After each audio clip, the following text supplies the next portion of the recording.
Hello students. तो हम लोग करने वाले हैं क्लास 10th सीबीएसई साइंस का सैंपल क्वेश्चन पेपर डिस्कस। और चलिए शुरू करते हैं।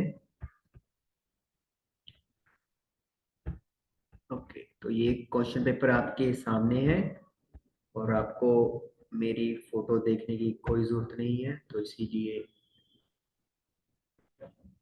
ओके। चलिए, तो फर्स्ट क्वेश्चन है जो हमारे पास, उससे पहले थोड़ा इंस्ट्रक्शंस पढ़ते हैं। This question paper consist of 39 questions. तो टोटल आपको 39 क्वेश्चन मिलेंगे 5 सेक्शन में। ऑल क्वेश्चंस आर कंपलसरी, सभी क्वेश्चन कंपलसरी हैं, लेकिन इंटरनल चॉइस प्रोवाइड की गई है। स्टूडेंट को अटेम्प्ट करना है एक ही क्वेश्चन, तो जहाँ पे चॉइस है वहाँ पे एक ही क्वेश्चन अटेम्प्ट करेंगे। सेक्शन ए में 20 ऑब्जेक्टिव क्वेश्चन है जिसमें 1 मार्क है। सेक्शन बी में 6 क्वेश्चन है वेरी शॉर्ट जिनमें 2 मार्क्स मिलेंगे, और इनका जो आंसर है वो 30 to 50 वर्ड्स में देना है। सेक्शन सी में 7 शॉर्ट आंसर क्वेश्चन है, 3 मार्क्स मिलेंगे और आपकी रेंज 50 to 80 वर्ड्स होनी चाहिए। सेक्शन डी में 3 लॉन्ग क्वेश्चन मिलेंगे जिनमें 5 मार्क्स हैं हर क्वेश्चन के आंसर के लिए, और इनकी जो रेंजिंग है वो 80 to 120 होनी चाहिए। सेक्शन ई में 3 क्वेश्चन है जो सोर्स बेस्ड या केस बेस्ड होंगे, और वो 4 मार्क्स मिलेंगे हर, मतलब केस स्टडी, यानी टोटल 12 मार्क्स है, या यू कैन से आपके पास ये हो गई। ओके, चलिए, तो सेक्शन ए से हम लोग स्टार्ट करेंगे यहाँ पर कहानी अपनी, और थोड़ा सा बेटर वे में हम लोग करते हैं इसको। चलिए, तो सेक्शन ए। तो select and write one most appropriate option out of the 4 options given for each of the question. तो क्वेश्चन में आपको कुछ है 4 ऑप्शंस, तो you have to give the most appropriate answer. सबसे सही जो आंसर है वो आपको बताना है। तो मतलब 2 आंसर सही हो सकते हैं, लेकिन ज्यादा सही कौन सा है वो आपको चूज करना है। चलिए स्टार्ट करते हैं। Change in colour of the most litmus paper in the given setup is due to. Moist यानी कि एक ऐसा लिटमस पेपर था जो मॉइस्चर था, उसमें पानी था, तो उसका कलर बदल गया इस सेटअप में। तो वो कहता क्यों हुआ। तो पहले जो सेटअप आप देखेंगे तो उसमें मुझे क्या दिखाई दे रहा है, सल्फ्यूरिक एसिड है और सोडियम क्लोराइड है। तो आपको अगर रिएक्शन याद हो, सेकंड चैप्टर में ये रिएक्शन है हमारे पास, कि अगर सल्फ्यूरिक एसिड और NaCl यानी कि सोडियम क्लोराइड हम लोग ऐड करेंगे, तो ये आपके पास एक तो सोडियम सल्फेट बनेगा Na2SO4, साथ में HCl बनता है। बैलेंस करने के लिए हम लोग 2 यहाँ पर लगा देंगे और 2 यहाँ पर भी लग जाएगा। तो HCl यानी कि preparation of hydrogen chloride gas हम लोग यहाँ पर बना रहे हैं। ये इसकी रिएक्शन है। पेज नंबर 23 एनसीईआरटी, मैं साथ साथ लिख रहा हूँ यहाँ पे आप देख सकते हो। तो कलर चेंज क्यों हुआ। तो चलिए 4 ऑप्शंस दिए हुए हैं, then let us read them कि क्या क्या ऑप्शंस है। प्रेजेंस ऑफ एसिड, एसिड का प्रेजेंस है। प्रेजेंस ऑफ बेस, बेस का प्रेजेंस है। ओके, ये गलत है, बेस का प्रेजेंस तो नहीं है। एसिड का प्रेजेंस नहीं, कह सकते भी है नहीं भी कह सकते, क्योंकि HCl अगर एक गैस है तो वो एसिडिक कभी नहीं होगा जब तक उसको मॉइस्चर ना मिले। तो ये भी ऑप्शन हमारे अकॉर्डिंगली मतलब इनकरेक्ट ही माना जाएगा। Presence of H positive ions in the solution, yes ये सॉल्यूशन में H पॉजिटिव आयंस की प्रेजेंस है, ये ऑप्शन मतलब करेक्ट वन है। Presence of litmus which act as indicator, नहीं ये कोई मतलब वो नहीं है, कलर चेंज नहीं भी होता तब भी लिटमस तो प्रेजेंस होगा ही। तो 3 हमारे हिसाब से स्टेटमेंट सही है। 1 भी अगर आप लोग माने तो सही कह सकते हो, लेकिन 1 और 3 को अगर कंपेयर करेंगे तो 3 जो है वो ज्यादा मतलब बेटर ऑप्शन है। तो ऑप्शन ए है 1 एंड 2 बिल्कुल भी नहीं, प्रेजेंस ऑफ बेस तो बिल्कुल ही खत्म है। ओनली 2 जमी गलत है क्योंकि बेस तो प्रेजेंस ही नहीं था। ओनली 3 ऑप्शन सी, और डी ओनली 4। तो क्लियर है कि ऑप्शन जो सी है वो हमारा आंसर यहाँ पर बनेगा। तो फर्स्ट क्वेश्चन का जो आंसर है वो सी आएगा, क्योंकि HCl बना है, और जब इसको मॉइस्चर मिलेगा यानी कि वाटर मिलेगा, तो ये H पॉजिटिव आयन रिलीज करेगा जिससे लिटमस का कलर जो है वो चेंज हो जाता है, तो एसिडिक प्रॉपर्टीज शो करेगा। तो ये आपका पहला MCQ सॉल्व हो गया। ओके, चलिए अब नेक्स्ट पे हम लोग चलते हैं, second one. In the redox reaction, redox reaction, आपको एक रिडॉक्स रिएक्शन दी हुई है, ये भी आपकी एनसीईआरटी बुक में है। अगर आप लोगों ने अपनी एनसीईआरटी अच्छे से नहीं पढ़ी है तो काइंडली पढ़ना शुरू कर दे। ये आपके पेज नंबर 12 पे रिएक्शन दी हुई है, सबसे लास्ट में पेज नंबर 12 पे। तो इस रिएक्शन में आपको क्या बताया गया है? पहला है MnO2 is reduce to MnCl2। Manganese का जो ऑक्साइड है वो मैग्नीज के क्लोराइड में रिड्यूस हो गया है, and HCl is oxidise to water. ये ऑप्शन गलत है। हमारे पास क्लियर है कि ठीक है, ये वाला आपका रिड्यूस हो रहा है MnO2, लेकिन HCl ऑक्सीडाइज हो रहा है, ये भी बात सही है, लेकिन वो वाटर में हो रहा है, ये नहीं है।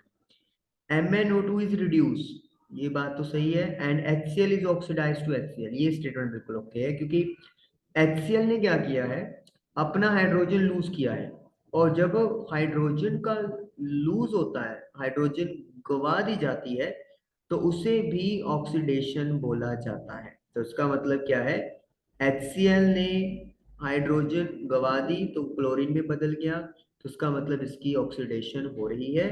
मैग्नीज जो ऑक्साइड है उसने ऑक्साइड अपना गवा दिया है, और इसीलिए उसका रिडक्शन हो रहा है, तो ऑप्शन बी जो है वो बिल्कुल सही है।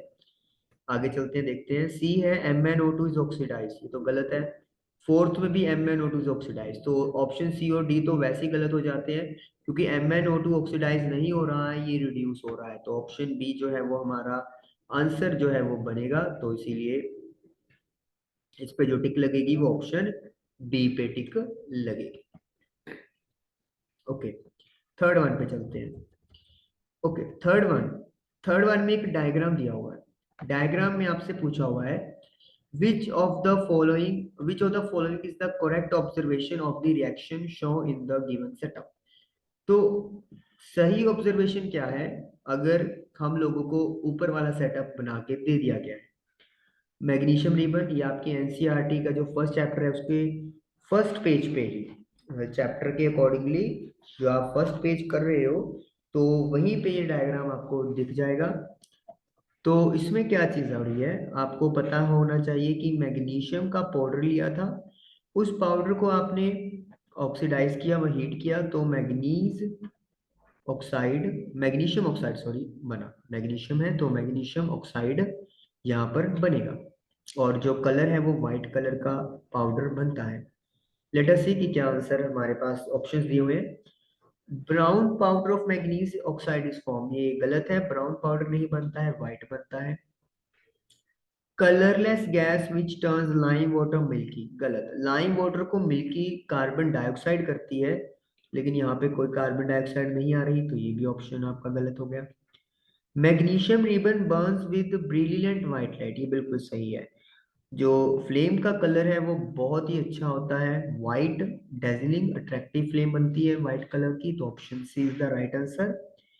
ऑप्शन डी कहता है reddish brown gas with smell of burning sulphur, sulphur का कोई कंपोनेंट ही नहीं है, तो सल्फर बर्न का कोई सवाल ही पैदा नहीं होता, तो ऑप्शन सी जो है वो सही आंसर यहाँ पर होगा, तो ऑप्शन सी। ओके, अभी तक जितने 3 क्वेश्चन आए तो प्योरली एनसीईआरटी, तो इसलिए एनसीईआरटी को अच्छे से करना बहुत जरूरी है। चलिए question number 4, with reference to 4 gases, आपको 4 गैसेस का रेफरेंस दिया गया है, carbon dioxide, carbon monoxide, chlorine and oxygen. तो which one of the option in the table is correct, तो कौन सा ऑप्शन सही है, तो आपसे पूछा गया है, तो लेट अस सी। फर्स्ट ऑप्शन में क्या है, कार्बन मोनोऑक्साइड एसिडिक ऑक्साइड होता है। Carbon monoxide actually acidic oxide नहीं होता, लेकिन क्योंकि आपकी बुक में डायरेक्टली कवर नहीं किया हुआ, तो हो सकता है कि आपको यहाँ पे डाउट क्रिएट हो जाए, तो मैं इसको आपके रेफरेंस से सोचता हूँ, डाउट लिखता हूँ। आगे है, used in treatment of water, chlorine, बिल्कुल क्लोरीन को अपन पानी के ट्रीटमेंट यानी कि प्योरिफिकेशन के लिए यूज करते हैं, ये बात बिल्कुल सही है। प्रोडक्ट ऑफ रेस्पिरेशन, ऑक्सीजन, नहीं, ये गलत बात है। आपको पता है जब हम लोग रेस्पिरेशन में जाते हैं तो कार्बन डाइऑक्साइड गैस है जो बाहर निकलती है, ऑक्सीजन तो अपन यूज करते हैं, तो यानी कि ये वाला जो पॉइंट है वो गलत हो गया, तो ऑप्शन ए यहीं से गलत हो जाएगा। ऑप्शन बी क्या है, कार्बन डाइऑक्साइड एसिडिक ऑक्साइड है, बिल्कुल ये आपको पता है, कार्बन डाइऑक्साइड जो नेचर में एसिडिक होता है। क्लोरीन गैस को वाटर की ट्रीटमेंट में यूज करते हैं, ये बात भी बिल्कुल सही है, क्लोरीन को हम लोग पानी को साफ करने में यूज करते हैं। Product of respiration carbon dioxide, ये भी बात बिल्कुल सही है। जब हम लोग रेस्पिरेशन प्रोसेस में जाते हैं तो ऑक्सीजन यूज करते हैं और कार्बन डाइऑक्साइड बाहर निकालते हैं।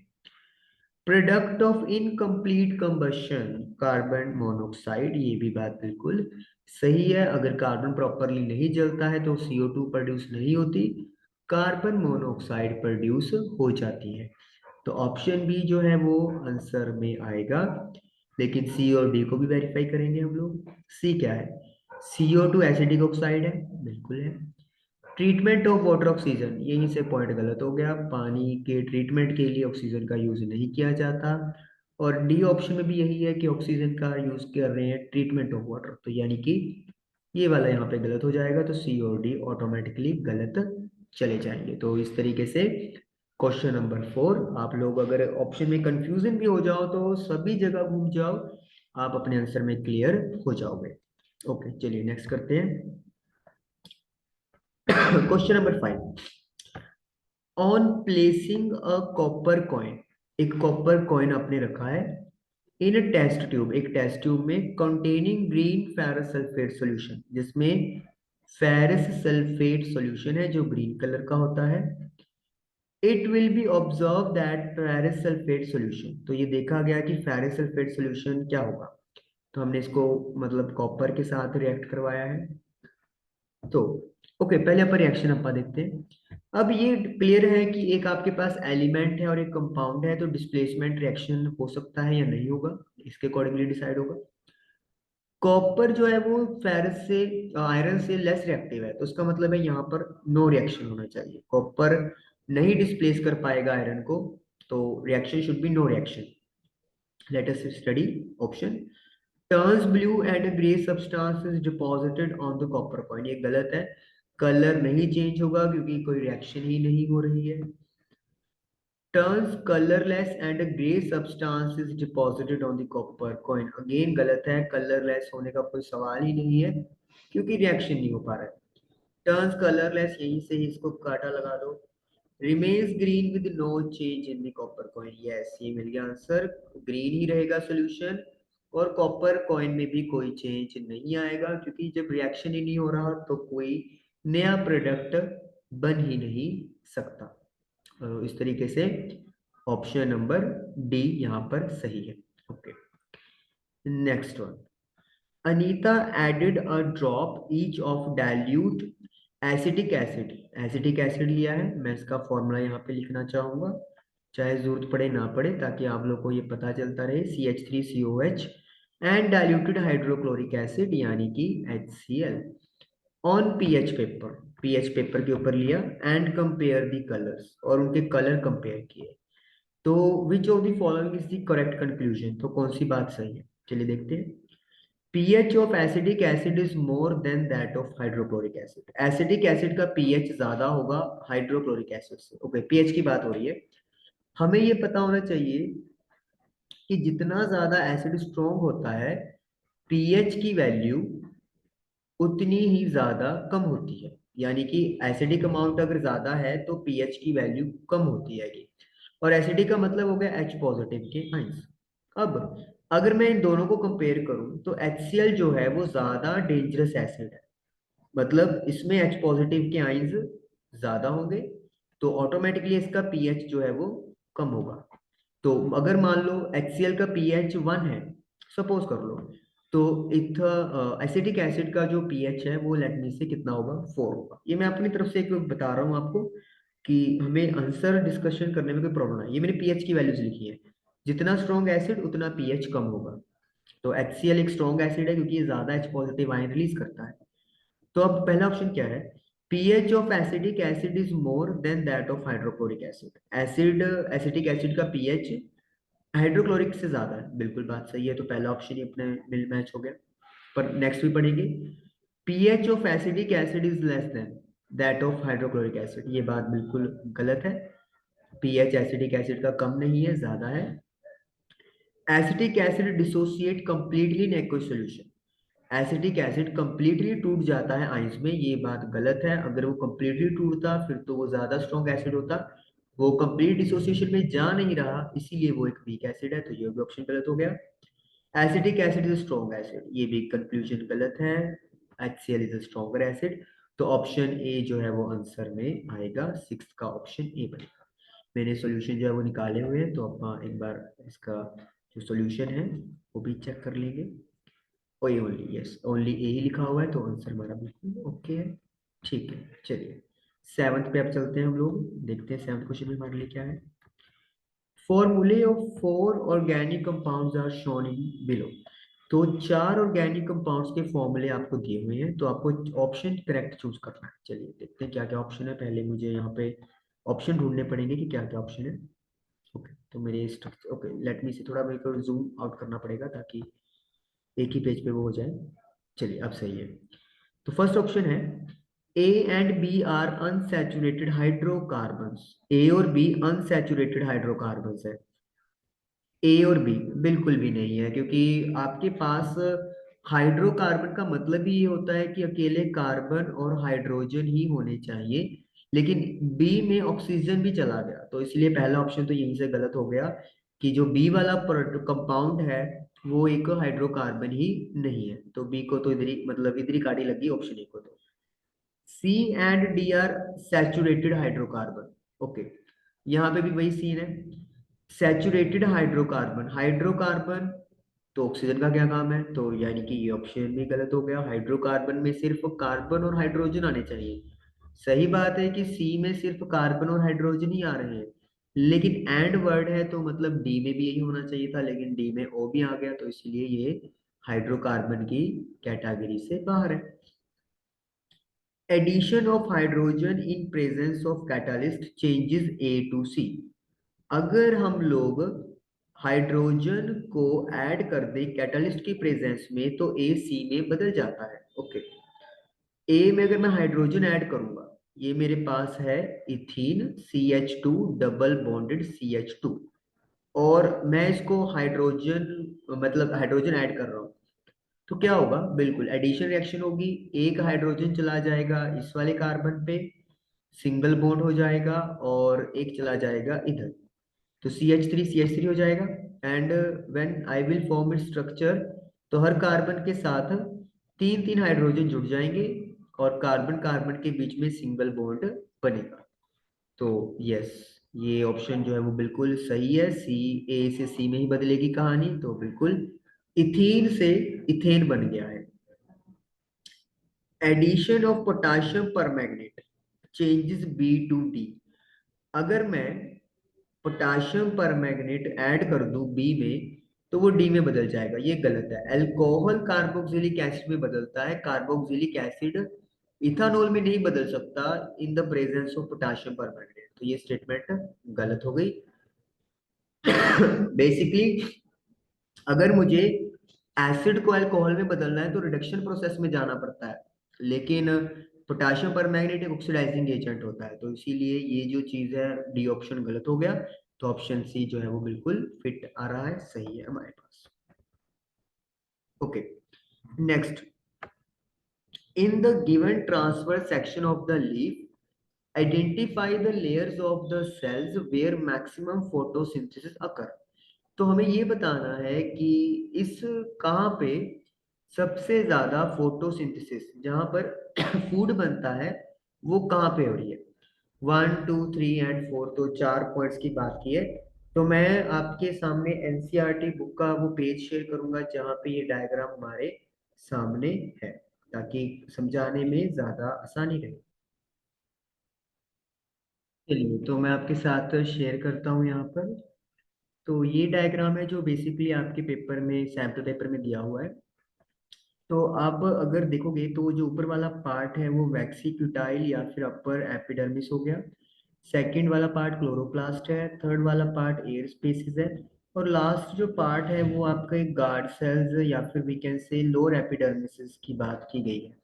तो हमें अब डायग्राम अगर देखें अपने पेपर वाला, तो उसके अकॉर्डिंगली क्लियर कट दिख रहा है कि ऑप्शन 2 यहाँ पे क्लोरोप्लास्ट है, और ये आपके पास यहाँ पे एयर स्पेस है, ताकि आसानी से एयर या ऑक्सीजन और CO2 का एक्सचेंज हो सके। तो यहाँ पर जो फोटोसिंथेसिस है वो ज्यादा होने के चांसेस हैं। 1 और 4 में तो कोई चांस नहीं है, क्योंकि ये तो आपका अपर एपिडर्मिस है और ये लोअर एपिडर्मिस है। तो लीव्स पे होते हैं क्योंकि वहाँ पे क्लोरोप्लास्ट होता है, आपको पता ही है। तो यहाँ पे जो ऑप्शन आना चाहिए 1 तो नहीं आएगा ये तो, क्योंकि 1 बार में तो कोई भी फोटोसिंथेसिस नहीं हो पाएगा। 2 और 3 हमारे अकॉर्डिंगली जा सकता है, फोर्थ में भी नहीं। और थर्ड फोर्थ फोर्थ पार्ट आ गया तो गलत है, 1 और 4 नहीं, तो ऑप्शन बी यहाँ पे सबसे सही है। सेकंड में तो प्रॉपरली होगी, और यहाँ पे एयर स्पेस का रोल जो होगा वो ये होगा कि exchange of gases take place होने में हेल्प करेगी। तो सेकंड एंड थर्ड पार्ट या ऑप्शन बी जो है वो आंसर आ गया। अगेन आप देख सकते हो कि एनसीईआरटी की बुक में से किस तरीके से क्वेश्चनिंग पुट की जाती है। Next is observe the experimental setup below. तो एक एक्सपेरिमेंटल सेटअप आपको दिया गया है। Name the chemical indicated as X that can absorb the gas which is evolve as a by product of respiration. तो रेस्पिरेशन का एक बाय प्रोडक्ट बनता है जो कि गैस है, तो उसे ये एब्जॉर्ब कर सकता है। अब आपको पता है रेस्पिरेशन का बाय प्रोडक्ट क्या होता है, हमारे पास कार्बन डाइऑक्साइड होती है, चाहे हम लोग अपनी बात करें चाहे प्लांट्स बात करें। कार्बन डाइऑक्साइड को कौन एब्जॉर्ब कर सकता है, अगर आपने वही बात कराती है एनसीईआरटी से पढ़ी हुई है तो आपको क्लियर कट मिलेगा। Potassium hydroxide that is KOH, ये एक एक्टिविटी है आपके पास बुक में 6.2। उस एक्टिविटी में बिल्कुल सेम टू सेम यही डायग्राम जो है वो बनाया गया है। मैं आपको वो शो भी कर देता हूँ ताकि आपको, अगर आपने नहीं पढ़ी हुई तो आप उस चीज को पढ़ें।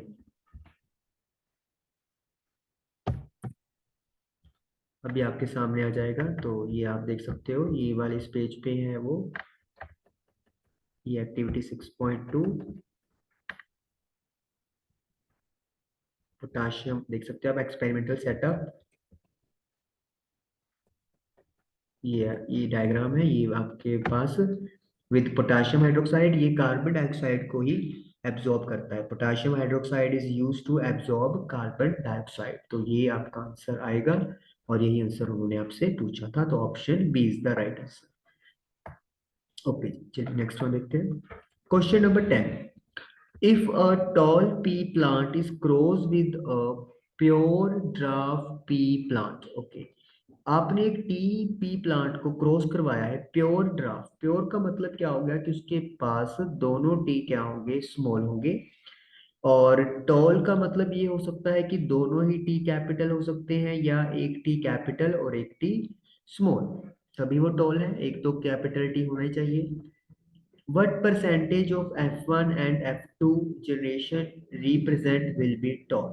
तो कहता है कितना परसेंटेज F1 का और F2 जनरेशन का जो है वो टॉल हो सकता है, विल बी टॉल। ओके, तो अगर मैं यहाँ पे बात करूँ इस वाले केस की, तो यहाँ पे जो आपके पास जनरेशन में कैपिटल टी और small T, capital T small T, capital T small T and again capital T small T आएगा। तो इसका मतलब क्या हो गया कि यहाँ पे 100% जो है वो सभी टॉल ही बनेंगे F1 उसमें प्रोजेनी में। तो इसके अकॉर्डिंगली तो हमारा ऑप्शन डी ही आ रहा है। तो लेट अस चेक 75%। तो इनका जो आगे मतलब F2 जनरेशन का होगा, तो T T with T T, क्योंकि F2 आपको पता है सेल्फ पॉलिनेटेड होता है। तो टी टी, फिर capital T, small T, small T capital T, और दोनों टी स्मॉल, तो यानी कि 3 out of 4 will be tall. तो ये आपका 75% बन गया। तो option D should be the right answer as per my knowledge. D option should be the answer. मैं चेक करना चाहूंगा इसको, क्योंकि इन्होंने टॉल ट्री प्लांट तो लिख दिया लेकिन ये नहीं लिखा हुआ कि यहाँ पे ये प्योर है या फिर नहीं है, और मैं इसको प्योरली मान के चल रहा हूँ अभी। तो मे भी शायद जो मेरे माइंड में डाउट है वो डाउट से ही मतलब यहाँ पे आंसर में फर्क आ जाए। अपा कर रही है 10th क्वेश्चन, 10th का ऑप्शन डी, डी इन्होंने दिया हुआ है, तो ठीक है डी ही मैंने लगाया है।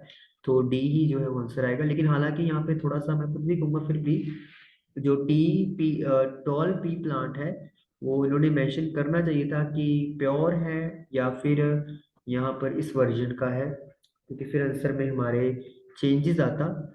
तो चलिए हम लोग benefit of doubt take over कर लेते हैं अपनी साइड में। तो 100% जो है वो और 75% जो है वो आंसर आ गया। Okay, next one. Which observe the three figures. तो फिगर दी हुई है तीन। Which of the following depicts tropic movement appropriately. तो ट्रॉपिक मूवमेंट यानी कि डायरेक्शनल मूवमेंट कौन अच्छे से दिखा रहा है सही तरीके से, वो बताना है। रूट्स और स्टेम की बात हुई है, तो रूट्स जो होता है वो ग्राउंड की तरफ जाता है ग्रेविटी की वजह से, और जो स्टेम्स होती हैं वो ग्राउंड से अवे होती हैं। तो रूट्स यहाँ पे नीचे है, स्टेम भी नीचे है, तो ये तो नहीं हो सकता। यहाँ पे रूट्स आप देख रहे हो कि ऊपर की तरफ जा रही है और स्टेम भी ऊपर की तरफ, तो ये भी गलत है। रूट कभी ऊपर हो ही नहीं सकती। यहाँ पे रूट्स नीचे है और स्टेम ऊपर है, तो ऑप्शन जो है वो डी आएगा आंसर, सी ओनली। तो सी शुड बी द मतलब आंसर होना चाहिए। चेक फिर भी करूंगा मैं, जहाँ जहाँ पे मुझे डाउट लगेगा वहाँ वहाँ पे मुझे इनसे चेक करनी पड़ेगी। तो yes, D is the right answer. D में मतलब ऑप्शन सी, तो ये बिल्कुल सही जवाब है। Okay, next one. Diagram shows below depict pollination. तो पॉलिनेशन दिखाया जा रहा है जिसमें मेल गैमेट फीमेल गैमेट की तरफ मूव करता है फ्लावर में। तो choose the option that will show maximum variation. तो ऑप्शन चूज कर इसमें वेरिएशन मैक्सिमम मिलेगी। क्लियर है बेटा कि जो सेल्फ पॉलिनेशन है उसमें तो वेरिएशन कम होगी, लेस। लेकिन जो क्रॉस पॉलिनेशन है उसमें वेरिएशन जो है वो मैक्सिमम मिलेगी। तो यहाँ पे हमें चेक करना है कि क्रॉस किसमें हो रहा है। जो सी है वो आप क्लियरली देख सकते हो कि सेम फ्लावर के अंदर हो रही है, तो यानी कि ये सेल्फ में जाएगा, तो ये तो नहीं हो सकता। बी क्लियर है कि एरो निकला हुआ है, तो यानी कि ट्रांसफर होगा, तो क्रॉस में जाएगा। ए अगेन सेम में हो रहा है, तो ये भी सेल्फ है।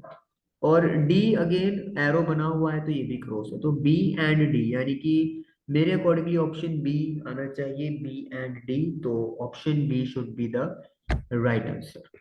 तो क्रॉस जब होगा तभी वेरिएशन मैक्सिमम मिलेगी, और हमें वही सिलेक्ट करना है या वही देखना है। तो option B should be answer. Yes, option B बिल्कुल सही जवाब है। तो सेल्फ में वेरिएशन मिलता है लेकिन बहुत कम मिलेगा आपको, लेकिन जो ऑप्शन क्रॉस वाला होता है उसमें आपको मैक्सिमम वेरिएशन मिलता है। Next one.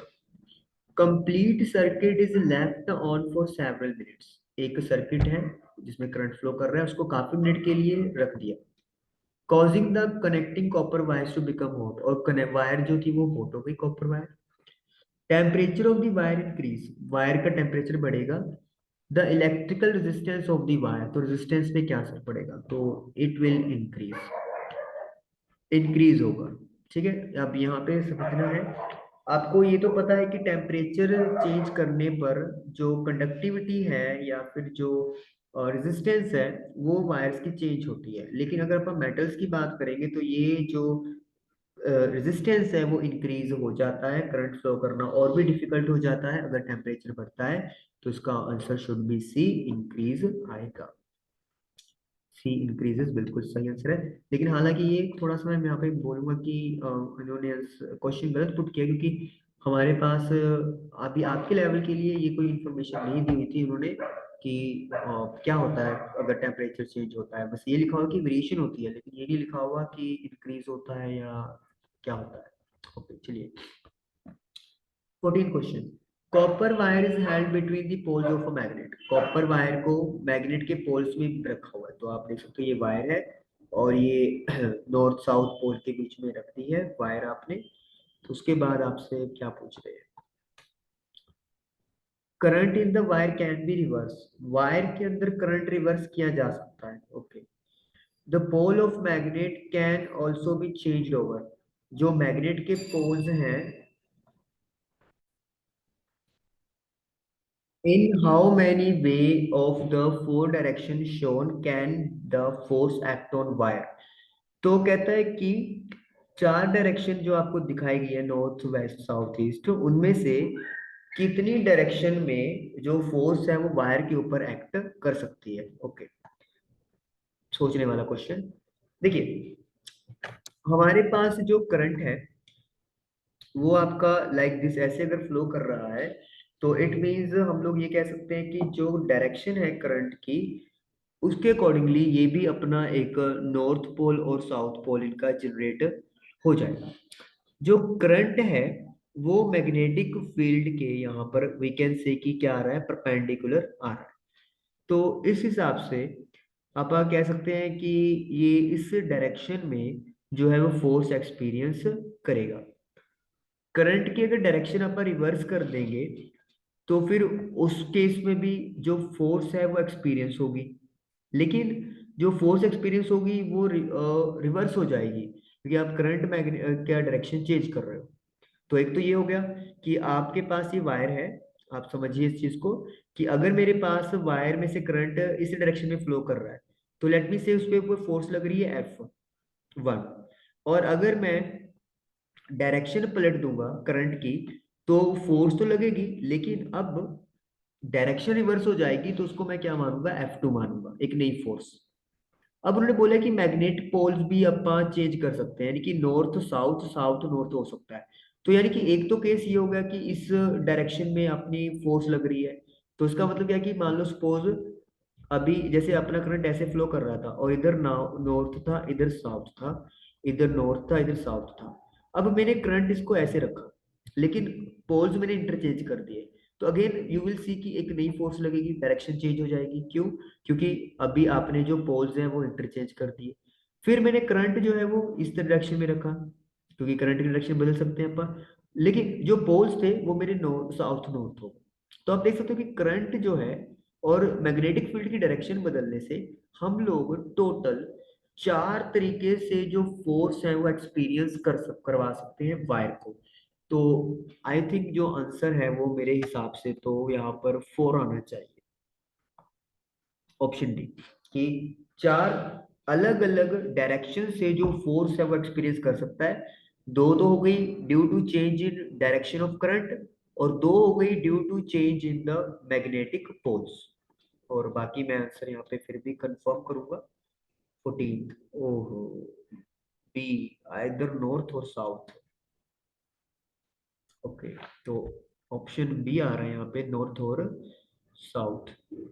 यहाँ पे ये मेरा आंसर गलत हो गया। चलिए, इसका ऑप्शन बी आना था, लेकिन मैंने यहाँ पे 4 किया।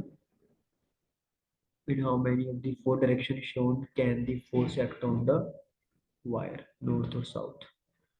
इन्होंने, ओके, आई थिंक यहाँ पे इन डायरेक्शन के विद रिस्पेक्ट पूछा हुआ था, नॉर्थ वेस्ट ईस्ट साउथ। तो अगर उसके हिसाब से देखेंगे तो फिर तो नॉर्थ एंड साउथ ही आएगा, लेकिन यहाँ पे मेरे अकॉर्डिंगली यहाँ पे 4। ओके, चलिए, तो वो तो है ही है क्लियर कि क्योंकि नॉर्थ और साउथ पोल एक्ट करते हैं तो नॉर्थ और साउथ ही बनता है, तो फिर वो दो डायरेक्शन में ही फोर्स एक्सपीरियंस करेगा। चलिए, इसको मैं डाउट ही रखूंगा क्योंकि मेरे को भी उतना क्लियर नहीं हुआ आंसर के अकॉर्डिंगली जितना मतलब होना चाहिए था। चलिए नेक्स्ट वन ट्राई करते हैं, 15th। Plastic insulation surrounds a wire having diameter d and length as shown above। तो प्लास्टिक का इंसुलेशन है और वो एक वायर को सराउंड कर रहा है, और उसका डायमीटर डी है और लेंथ एल है जैसे कि फिगर में दिखाया गया है। और decrease in resistance of the wire, resistance कम हो रहा है, would be produced by an increase in. क्या चीज बढ़ाएंगे कि रेजिस्टेंस कम हो जाए? ओके, तो रेजिस्टेंस का formula you know, rho L by A.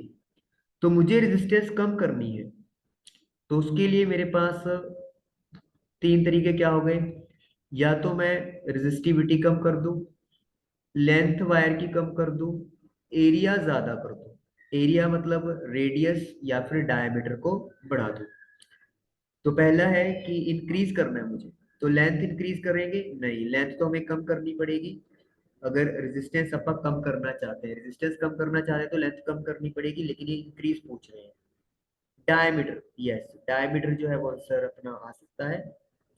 Temperature बिल्कुल भी नहीं, आज ही हमने पढ़ा है, अभी मतलब किया है क्वेश्चन। टेम्परेचर बढ़ता है तो रेजिस्टेंस बढ़ता है, कम नहीं होता।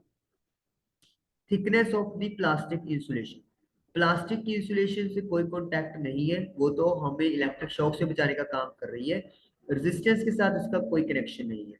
तो ऑप्शन डी वैलिड नहीं है। तो ऑप्शन जो बी है वो सही है, डायमीटर बढ़ाएंगे तो एरिया बढ़ेगा, जब एरिया बढ़ेगा तो रेजिस्टेंस कम हो जाएगा। This is the right answer 15। चलिए नेक्स्ट वन अप करते हैं हम लोग 16th question. Which of the following pattern correctly describe the magnetic field around a long straight wire carry current?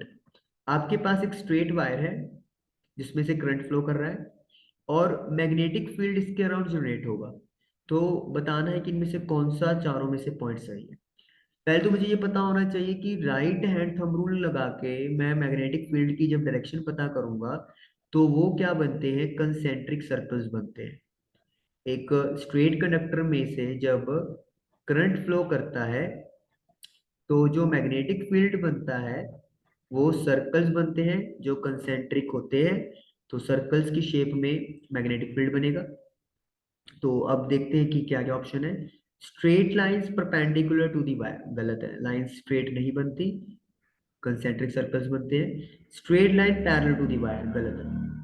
Radial lines originating from the wire, बिल्कुल गलत है। Radial lines का मतलब होता है कि उनका डिस्टेंस वायर से सेम रहेगा, लेकिन यहाँ पे तो डिस्टेंस चेंज हो रहा है। Concentric circle centred around the wire, yes option D is the right answer. Concentric circles बनेंगे सेंटर्ड अराउंड दी वायर जिनका सेंटर वायर पे होगा, और इस तरीके से option D is the right answer.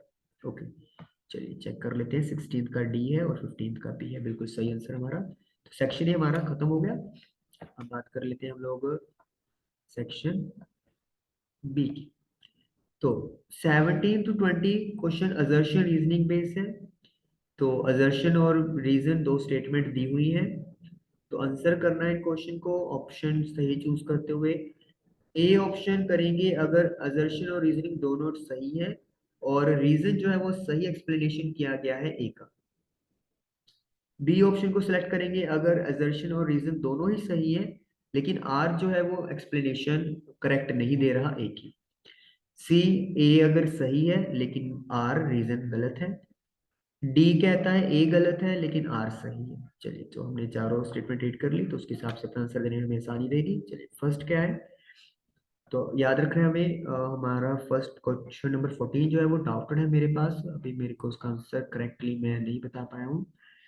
Question number 17, silver bromide decomposition is used in black and white photography. Silver bromide AgBr decomposition upon use करते हैं ब्लैक एंड व्हाइट फोटोग्राफी में, ये बिल्कुल बात सही है, असर्शन बिल्कुल ट्रू है। Reason, light provides energy for this exothermic reaction. Light इस एक्सोथर्मिक रिएक्शन के लिए एनर्जी देता है। देखिए लाइट एनर्जी तो देता है लेकिन ये एक्सोथर्मिक नहीं है, ये एंडोथर्मिक है क्योंकि अपन एनर्जी दे रहे हैं, तो इसीलिए रीजन फॉल्स हो गया। तो इसका ऑप्शन जो है वो क्या बनेगा, जब ए ट्रू है लेकिन आर फॉल्स है तो इसका बनेगा सी ऑप्शन। तो ऑप्शन नंबर सी हमारे पास आएगा। चलिए इसका आंसर अपन मैच कर लेते हैं अभी 17 का सी, यस। तो आप क्लियर दे सकते हो, आंसर हमारा सही है। Next one, assertion, height in pea plant is controlled by efficiency of enzymes and is thus genetically controlled। Plants की हाइट एंजाइम्स की एफिशिएंसी पेट के द्वारा कंट्रोल की जाती है और वो जेनेटिकली कंट्रोल होता है। बिल्कुल, हाइट बनाने के लिए एक हार्मोन चाहिए और वो हार्मोन का अमाउंट डिपेंड करता है कि जो उसको बनने वाली प्रोसेस है वो कितना अच्छे से काम कर रही है, और वो जो है वो एंजाइम पे ऊपर डिपेंड करती है और एंजाइम जीन्स के थ्रू आ रहे हैं। Reason, cellular DNA is the information source for making proteins in the cell.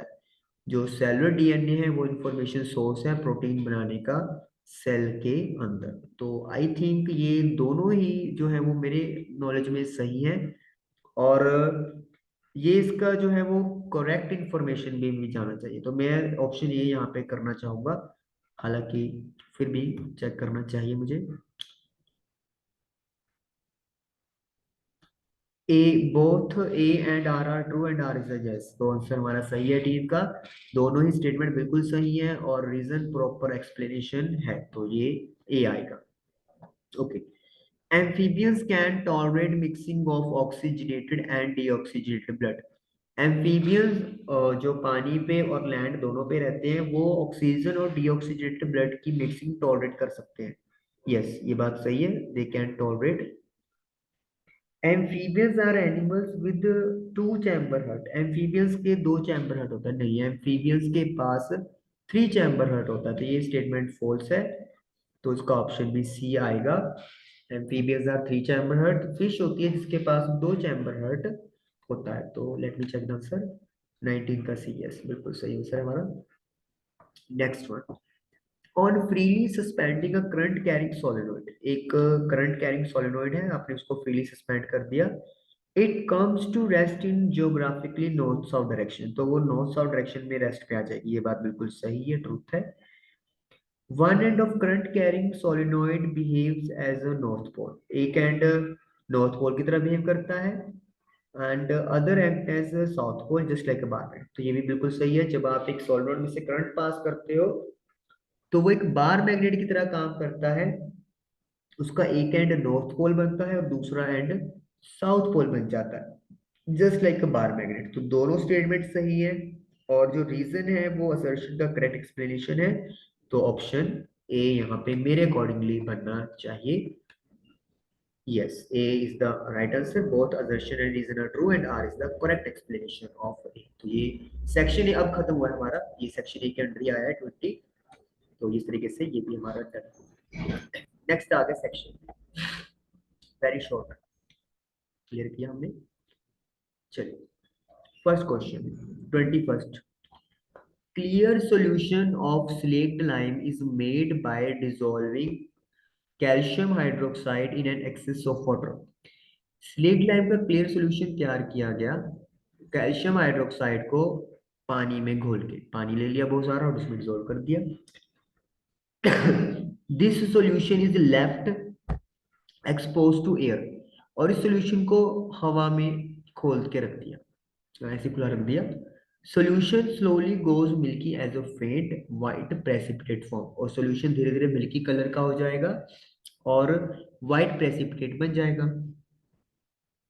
Explain why a faint white precipitate form, क्यों बन जाता है वाइट प्रेसिपिटेट वो बताना है।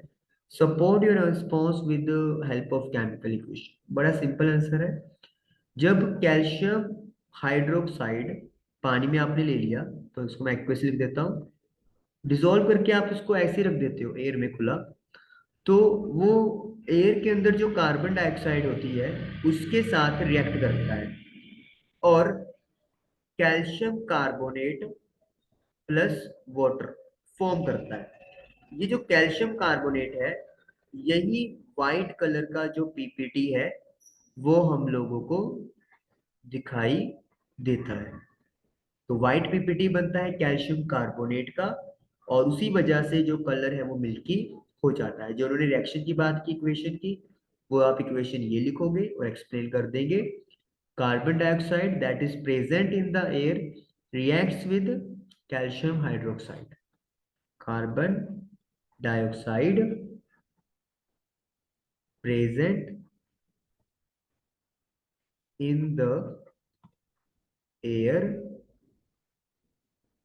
reacts with calcium hydroxide and forms white precipitate of calcium carbonate. तो calcium carbonate के white PPT जो है वो बन जाते हैं, तो ये आंसर आएगा। आंसर हम लोग यहाँ पे चेक भी करते हैं। Calcium hydroxide reacts with carbon dioxide present in atmosphere to form calcium carbonate, which results in milkiness white ppt formation of calcium carbonate, और ये रिएक्शन लिखी हुई है, तो हमारा आंसर बिल्कुल सही है। ओके, 2 मार्क्स का ही क्वेश्चन है, यहाँ पे एक इंटरनल चॉइस भी मिली हुई है, तो let us see. Kirti added dilute hydrochloric acid to 4 metals, Kirti ने HCl ऐड किया है 4 मेटल्स में, and recorded her observation as shown in the table, और अपनी ऑब्जर्वेशन टेबल में रिकॉर्ड की है। तो HCl gas evolve, iron yes, magnesium no, zinc yes, ये उसका ऑब्जर्वेशन है। तो we have to see select the correct observation and give chemical equation. तो जो सही ऑब्जर्वेशन है उसको कहते हैं टिक करो और केमिकल इक्वेशन भी लिखिए। कॉपर कभी भी हाइड्रोक्लोरिक एसिड को रिएक्ट करके हाइड्रोजन गैस इवॉल्व नहीं करता, तो ये तो गलत है। आयरन बिल्कुल करेगा, क्योंकि iron is more reactive than hydrogen, तो ये डिस्प्लेसमेंट रिएक्शन में जाएगा। तो होगा क्या, FeCl2 plus H2 that is hydrogen gas. Balance कर देंगे, ये रिएक्शन लिख दी हमने। मैग्नीशियम नो, ये गलत है, मैग्नीशियम भी हाइड्रोजन से ज्यादा रिएक्टिव है, तो वो हाइड्रोजन गैस इवॉल्व करेगा। जिंक, यस यस, बिल्कुल स्टेटमेंट ऑब्जर्वेशन बिल्कुल सही है। सेम रिएक्शन होगी, हाइड्रोजन गैस इवॉल्व होगी, जिंक क्लोराइड प्लस हाइड्रोजन। तो ये इस तरीके से आपका डन हो जाएगा। तो ये हम लोग आंसर लिखेंगे। आंसर हम लोग चेक कर लेते हैं। तो यू कैन क्लियरली सी कि FeCl2 प्लस H2, FeCl3 भी बन सकता है, लेकिन अगर आप FeCl2 भी अकेला लिख देंगे फिर भी आप लोगों का कोई नंबर नहीं कटेगा। अच्छा, इन्होंने ये लिखा हुआ है कि बैलेंसिंग अगर नहीं भी करेंगे फिर भी आपका कोई नंबर नहीं कटेगा। अगर आप स्टेट भी मेंशन नहीं करेंगे फिर भी कोई नंबर नहीं कटेगा। तो जिंक क्लोराइड प्लस हाइड्रोजन, तो इस तरीके से ये आपका आंसर बिल्कुल करेक्ट हो गया। चलिए 21 दोनों क्वेश्चन डन हुए। 22 इसको आप फाइनलाइज कर लेते हैं। How is the mode of action in beating of the heart different from reflex action. Heart में जो बीटिंग हो रही है और जो रिफ्लेक्स एक्शन होते हैं वो कैसे कैसे डिफरेंट है। गिव फॉर एग्जांपल्स, 4 पॉइंट हम लोगों को लिखने हैं इसमें। ओके, तो सबसे पहले तो जो हार्ट की बीटिंग होती है इसे अपन लिख सकते हैं कि ये एक कंटिन्यूसली होने वाला एक मूवमेंट है। कंटिन्यूसली अक्रिंग इवेंट या मूवमेंट अपन कह सकते हैं ना। हार्ट की जो बीटिंग है वो लगातार चलती रहती है all through out the life. लेकिन जो रिफ्लेक्स एक्शन होते हैं वे कब होते हैं, ये आपके स्पॉन्टेनियस रिस्पॉन्सेज होते हैं इन इमरजेंसी सिचुएशंस। तो अपन क्या लिखेंगे, स्पॉन्टेनियस spontaneous responses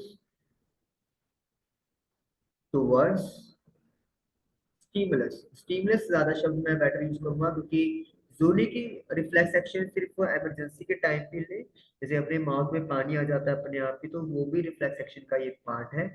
तो इसीलिए मतलब उसको भी अपन रिफ्लेक्स एक्शन के तौर पे ही लिखते हैं। ओके, तो टुवर्ड्स स्टिमुलस।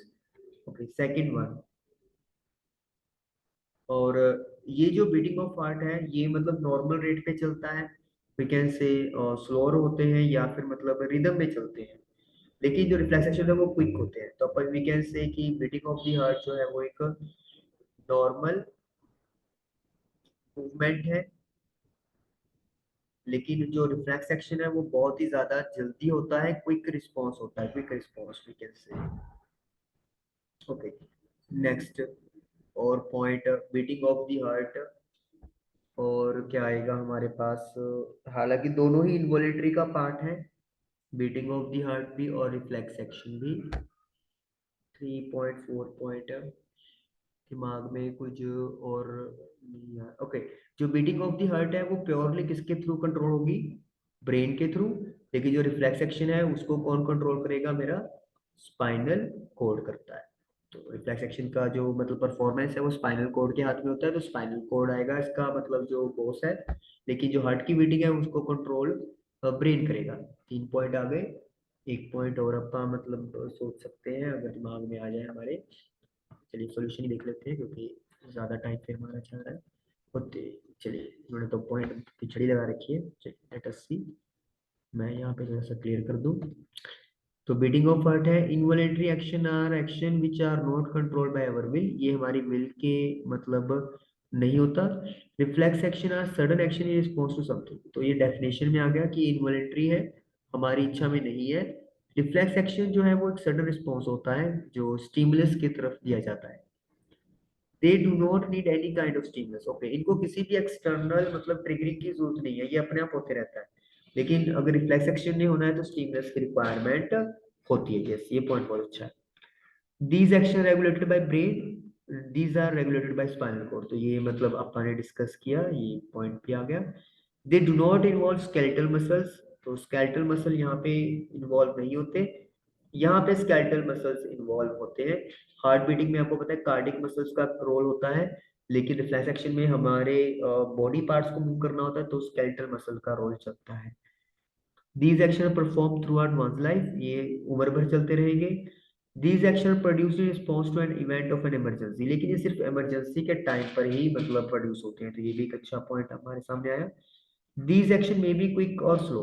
ओके, ये मैंने नॉर्मल लिखा था, तो लेकिन आंसर में क्विक भी हो सकता है, स्लो भी हो सकता है, लेकिन ये हमेशा क्विक होते हैं। तो देखा, मतलब हम लोग इस तरीके से देख सकते हैं कि किस तरीके से हमें चीजें पता तो होती है, लेकिन कलेक्ट नहीं कर पाते हैं। तो यहाँ पे पॉइंट एक बार पढ़ लेते हो आप लोग, तो ओके आप चले जाते हो कि ओके आप इस ये भी मतलब पॉइंट इंक्लूड कर सकते हो। गुड, नेक्स्ट वन, इसका हम लोग क्लियर कर देते हैं। Question number 23। Patients whose gallbladder are removed are recommended to eat less oily food by। Patient है जिनका गॉल ब्लैडर रिमूव कर दिया गया है, तो उनको रेकमेंड किया गया है कि वो कम ऑयली फूड खाएं बाय। अगर आपको पता हो कि गॉल ब्लैडर का काम क्या होता है, जो बाइल जूस होता है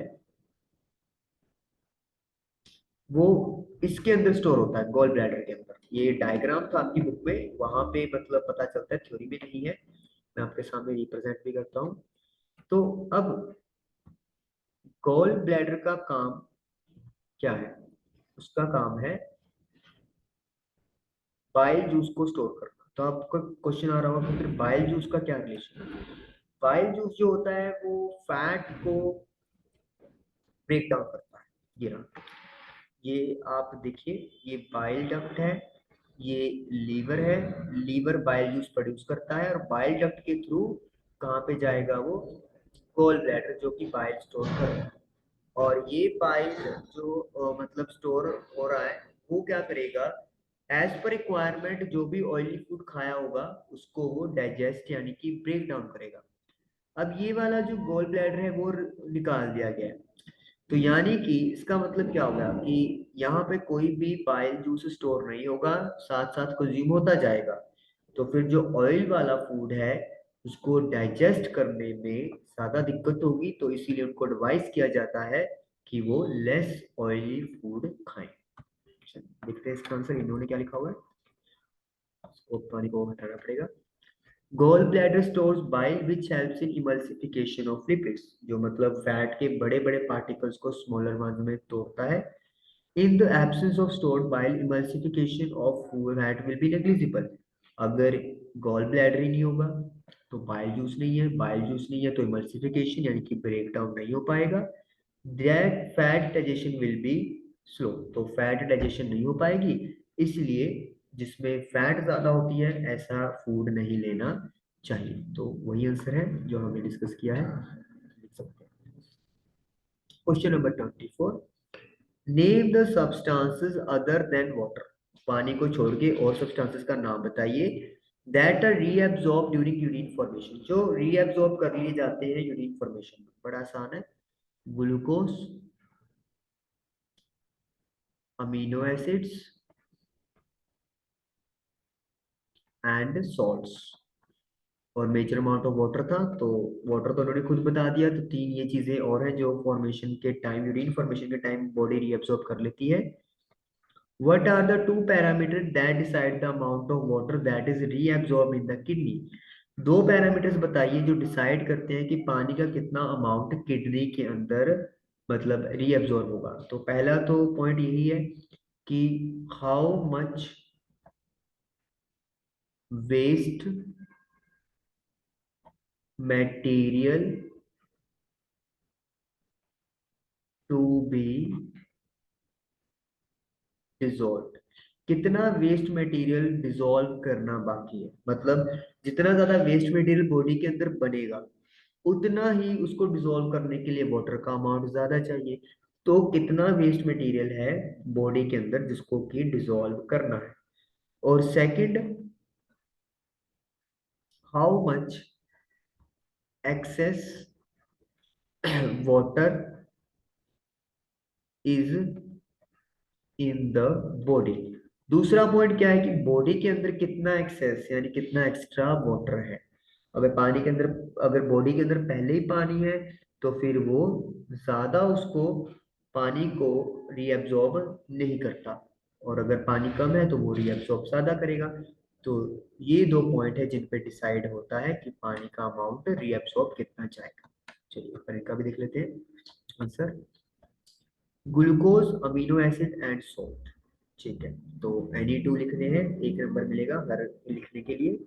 major amount of water reabsorb होगा जब यूरिन फ्लो करेगा ट्यूब के अलोंग, और ये किस किस पे डिपेंड करता है, how much excess water is there in the body and how much of dissolve waste there is to be excreted. तो वही हो गया कि डिसॉल्व वेस्ट कितना बॉडी से बाहर निकालना है, उसके ऊपर डिपेंड करता है। हमारी एनसीईआरटी में ये दोनों पॉइंट कवर किए हुए हैं अच्छे तरीके से। मैं आपको शो भी कर देता हूँ।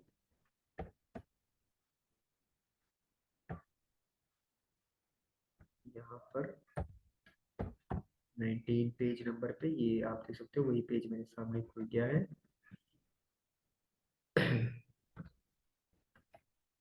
ये रहा, इसको मैं एक बार क्लियर कर दूं।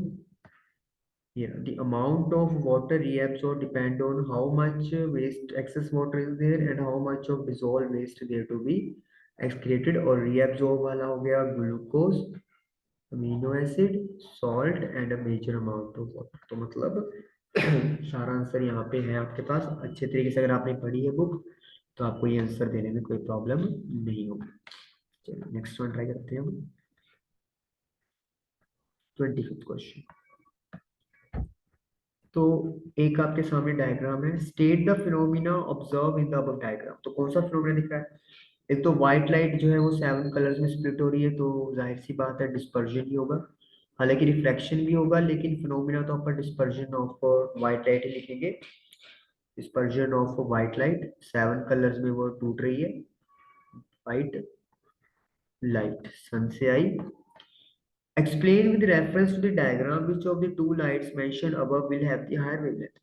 इन दोनों में से किसकी कहता है वेवलेंथ ज्यादा होगी। ओके, तो हमें वेवलेंथ पूछा है किसकी सबसे ज्यादा हो। तो हमें ये चीज पता है कि जो रेड कलर की वेवलेंथ होती है वो सबसे ज्यादा है।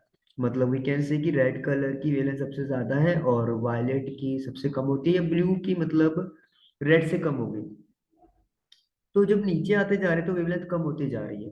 तो यानी कि रेड की ब्लू से ज्यादा है, और ब्लू की वी कैन से कि जो कलरिंग है वो क्या होगी, violet, indigo, blue, then VIBGYOR, GYOR। तो रेड की ब्लू से ज्यादा है, तो येलो की क्या होगी वेवलेंथ ब्लू से ज्यादा होगी। तो इसका मतलब है येलो कलर जो है वो उसका वेवलेंथ हाई यहाँ पे हम लोग लिखेंगे। यही आंसर हमारे अकॉर्डिंगली आना चाहिए। मिला लेते हैं सर। डिस्पर्शन, पहला फिनोमिना का नाम, the splitting of white light into 7 colours on passing through prism, बिल्कुल सही है। Velocity is directly proportional to wavelength, which gives constant frequency. So yellow will have greater wavelength than blue as the velocity of light is greater. Okay, इन्होंने velocity के साथ contact कर दिया है, तो आप भी कर लेते हैं, इसमें कोई बड़ी बात नहीं है। देखिए, जब डिस्पर्शन या रिफ्रैक्शन का फिनोमिना हम लोग बात करते हैं तो एक चीज आपको याद रखनी चाहिए कि लाइट की जो फ्रीक्वेंसी है वो सेम रहती है, फ्रीक्वेंसी नहीं बदलती। वेवलेंथ और जो स्पीड है वो चेंज हो जाती है। तो अगर हम लोग यहाँ पे बात करते हैं कि वेवलेंथ ज्यादा होती है, तो इसका मतलब ये है कि जो स्पीड है वो भी क्या होगी, ज्यादा होगी।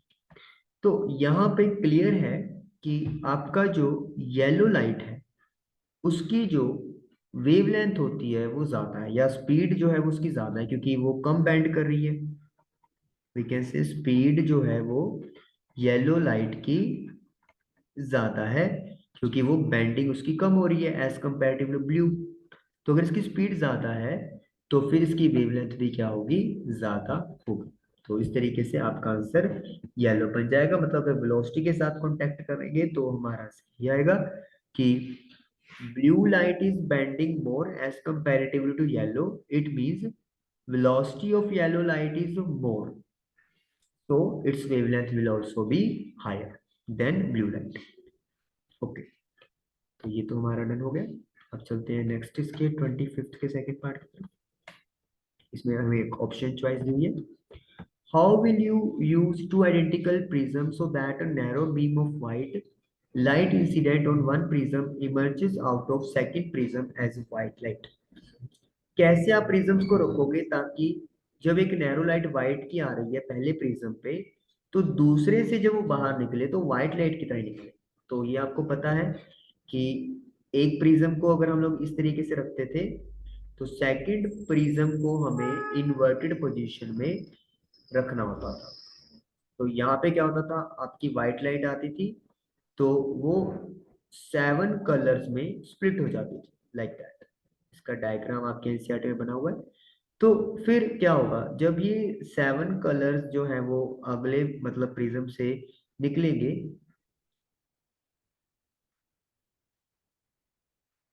तो यहाँ पे उनका रिकॉम्बिनेशन हो जाता है और वो फिर से दोबारा क्या बन जाती है, व्हाइट लाइट बन जाती है। तो पहले तो हम लिखेंगे by placing an inverted prism in front of first prism, और फिर ये डायग्राम बना देंगे और इसको अपन रिकॉम्बिनेशन बोलते हैं। तो मैं इसका जो आपको आंसर है वो यहाँ पे दिखा देता हूँ। डायग्राम आप देख सकते हो यहाँ पे अच्छा बनाया हुआ है स्क्रीन वगैरह लगा के। तो इसी तरीके से आपने रिप्रेजेंट करना है। ऊपर रेड कलर नीचे वॉयलेट, सबसे ज्यादा बैंड वॉयलेट हो रहा है, सबसे कम रेड होगा, और सबसे कम बैंडिंग का मतलब सबसे ज्यादा स्पीड रेड कलर की है। Angle of deflection of three prisms need to be equal and opposite. सबसे पहले जो एंगल ऑफ डिफ्लेक्शन है वो दोनों प्रिज्म का इक्वल एंड ऑपोजिट होना चाहिए, मतलब ये वाला एंगल और ये एंगल, मतलब वी कैसे कि सेम होना चाहिए। डिफ्लेक्शन, हालांकि डेविएशन वाला एंगल भी इसको हम लोग बोल सकते हैं कि जितना यहाँ पे डेविएशन हो रहा है वहीं पे डेविएशन इतना भी होना चाहिए। फर्स्ट प्रिज्म लाइट को 7 कलर में स्प्लिट करेगा, और क्योंकि एंगल ऑफ डिफ्लेक्शन अलग अलग हो गए, वो आपको ये कह रहे हैं अगर ये प्रिज्म ना होता तो लाइट ने कैसे जाना था, ऐसे जाना था, जैसे ब्लू अपनी जा रही है, लेकिन अभी ये क्या हो जाएगा, इस तरीके से वो अलग अलग रास्तों से मुड़ जाएगी।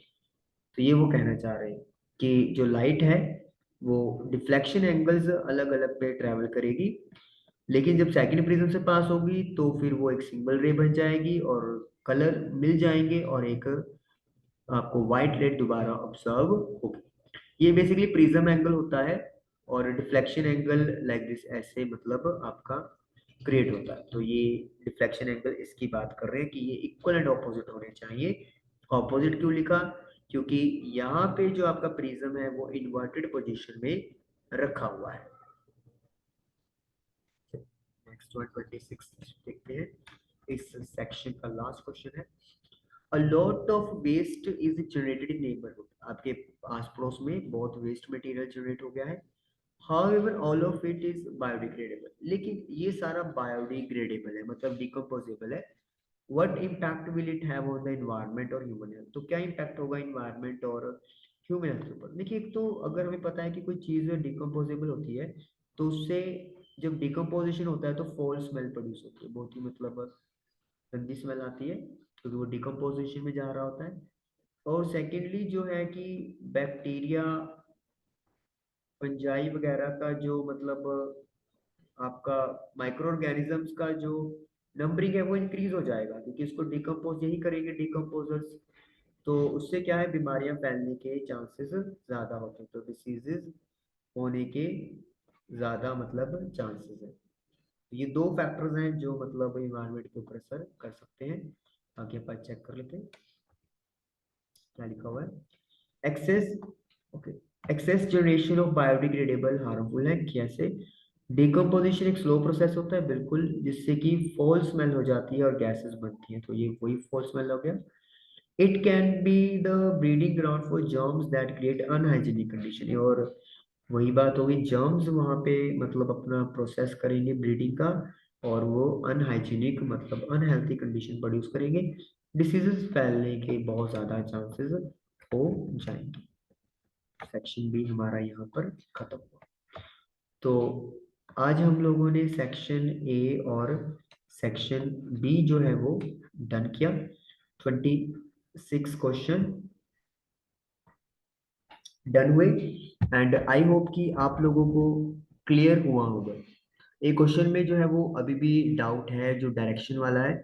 अगर मैं इसका आंसर के थ्रू करता हूँ, क्वेश्चन नंबर आई थिंक 14 था वो, तब तो क्लियर है कि नॉर्थ साउथ के लोग भी उसने फोर्स एक्सपीरियंस करनी है।